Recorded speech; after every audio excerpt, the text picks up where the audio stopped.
মিলি নামে একটি ছোট্ট মেয়ে ছিল। সে গল্প শুনতে খুব ভালোবাসত, কিন্তু রাতে তার ঘুম আসতে চাইত না। তার ঘরটা ছিল খুব সুন্দর, কিন্তু বিছানাটা তার কাছে একঘেয়ে লাগত। একদিন তার দিদিমা তাকে একটা অদ্ভুত সুন্দর বালিশ উপহার দিলেন। বালিশটার ওপর রূপলি সুতো দিয়ে বোনা ছিল তারা আর চাঁদের ছবি। এটা কোনো সাধারণ বালিশ নয়, দিদিমা বললেন, এটা একটা জাদুর বালিশ। সেই রাতে মিলি জাদুর বালিশটা শক্ত করে জড়িয়ে ধরে শুয়ে পড়ল। যেই না তার চোখ দুটো ঘুমে জড়িয়ে এলো, অমনি বালিশটা থেকে একটা হালকা নীল আভা বেরিয়ে আসতে লাগল। মিলি চোখ খুলে দেখল সে আর তার ঘরে নেই। সে ভাসছে নরম তুলোর মতো মেঘের রাজ্যে। আকাশটা সেখানে রামধনুর রঙে রাঙানো আর বাতাসটা মিষ্টি গন্ধে ভরা। হঠাৎ একটা ছোট্ট ঝিকমিকে তারা তার সামনে এসে বলল, স্বপ্ন রাজ্যে তোমায় স্বাগত মিলি। আমি তোমার বন্ধু টিপটিপ।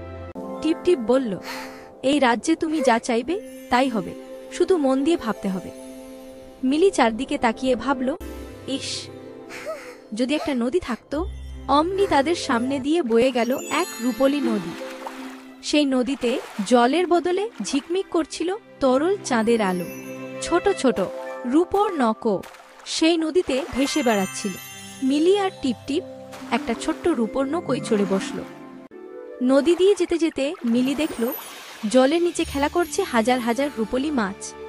হঠাৎ একটা মাছ জল থেকে মুখ তুলে মিষ্টি সুরে গান গাইতে লাগলো। টিপটিপ বলল, এরা চাঁদের মাছ, শুধু স্বপ্নরাজ্যেই গান গায়। মাছটা গান গেয়ে তাদের ফিসফিসে গাছের জঙ্গলের পথ দেখাল। মিলি আর টিপটিপ থেকে নেমে সে জঙ্গলের দিকে রওনা দিল। জঙ্গলে ঢুকতেই মিলির মন ভালো হয়ে গেল।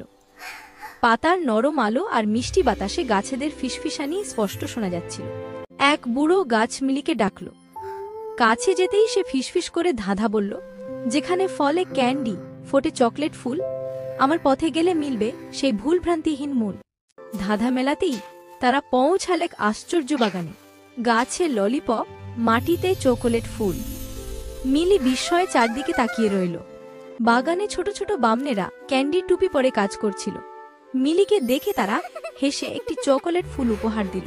একজন বামন বলল, ওই দেখো, স্বপ্নবাহক প্রজাপতি আসছে।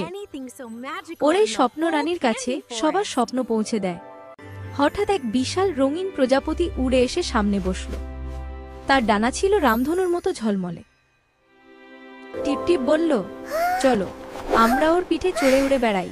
মিলি আর টিপটিপ সাবধানে প্রজাপতির পিঠে চড়ে বসল। প্রজাপতি ডানা মেলতেই তারা আকাশে উড়ে গেল।